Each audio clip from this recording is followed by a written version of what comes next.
welcome to a new season of Porsche Top 5. Today we go behind the scenes of the Porsche Formula E team's final preparations. Please welcome our drivers.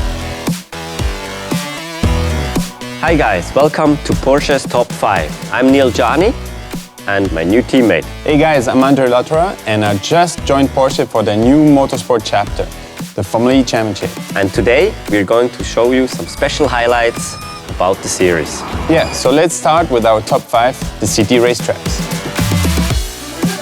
What's special about Formula E are the racetracks. We have the privilege to race in the heart of the cities and bring the race to the people. Yeah, in our first race, 22nd of November in Saudi Arabia. We have 14 races around the globe in some very cool cities. We will definitely travel a lot, but it's fun because we're going to amazing cities like Paris, Rome or even Seoul. Yeah, which means we are going to the people with our racing. And on top of that, we don't make a lot of noise either. Talking of which, let's move on to our top 4 with the Porsche 99X Electric.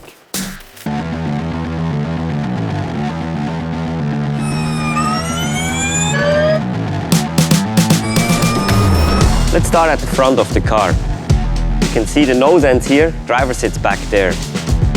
Knowing that distance is actually super important on a tight street course. This is definitely a piece that gets used or scratched quite a lot, but you know what? Ask André about it. I think he can tell you some good stories about that.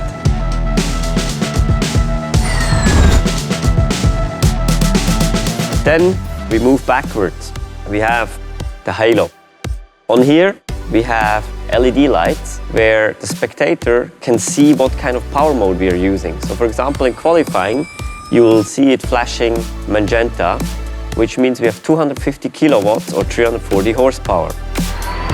In the race, it can also flash blue, which means attack mode. That means we get a bit more horsepower just to overtake, and then also the spectator knows, okay, we're on the move. 340 horsepower doesn't sound like that much for a racing car, but believe me, on a street course, as we have in Formula E, this feels super quick. And it's super difficult to drive also with the grooved tires, very little grip, so it's a challenge in its own. Now, we come to the middle of the car.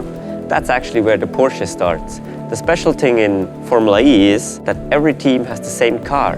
80% of the car are the same, and only the powertrain can be developed by each manufacturer or single team. Here we have an 800-volt powertrain, same as the Taycan, which also shows that in every Porsche there's a bit of race car. But that's where we spend most of our time in testing, developing this powertrain, making sure it's reliable, very efficient, because in Formula E it's all about energy management during the races. And actually that is a good point to move over to our next topic, the top 3. Our top 3, the race strategy. It's all about the energy management. You know, we have a battery and we have 52 kilowatt hours. And how long is the race?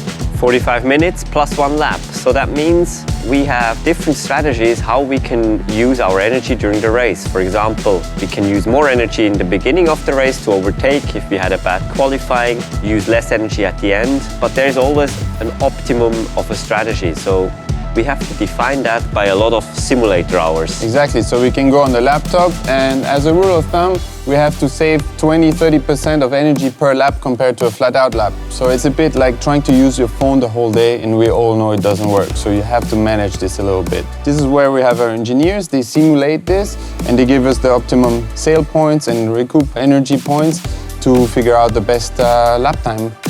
So a lot of brain power needed, which not only comes from the software, but actually we, as drivers, we also have to think a lot about the details. How could we adapt still? Because in theory, everything is good, but the practical use changes a lot.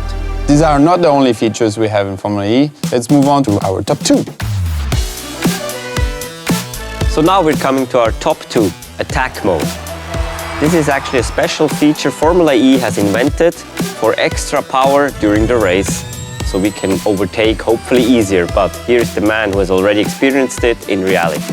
Yes, I used it many times and it's a great feature to overtake. We get 35 extra kilowatt of power and we basically have to leave the ideal line and maybe you lose a position, but then you can overtake someone again. But it's a very fun feature. The car is more exciting to drive, more power, and You can see it, it's activated with LED lights on the halo.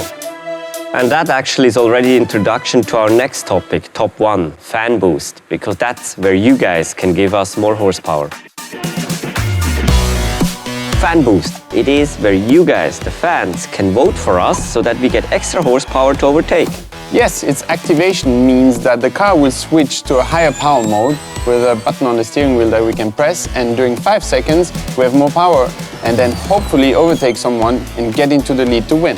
And so that you know that we actually activated the fan boost, you will see it on the halo where it will flash magenta.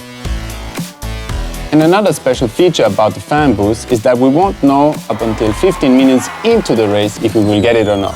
So we hope that our engineer will come on the radio and give us a nice surprise. Yeah, so dear Porsche community, now it's your turn to vote for André and myself so that we have the extra horsepower during all Formula E season. Yes, that would be awesome. We've added a how-to into the description and need your help. So give us a vote, Porsche fans. And this was our top 5 episode on the Formula E. And this weekend, our first race. So join the Porsche team, vote for us on FanBoost, or for me. But in any way, keep your fingers crossed for our campaign. Thank you, guys. We'll keep our fingers crossed for your first Formula E season. Drive safely and fast. For the next Top 5 episode, we'll take a look back at some of the funkiest Porsche models.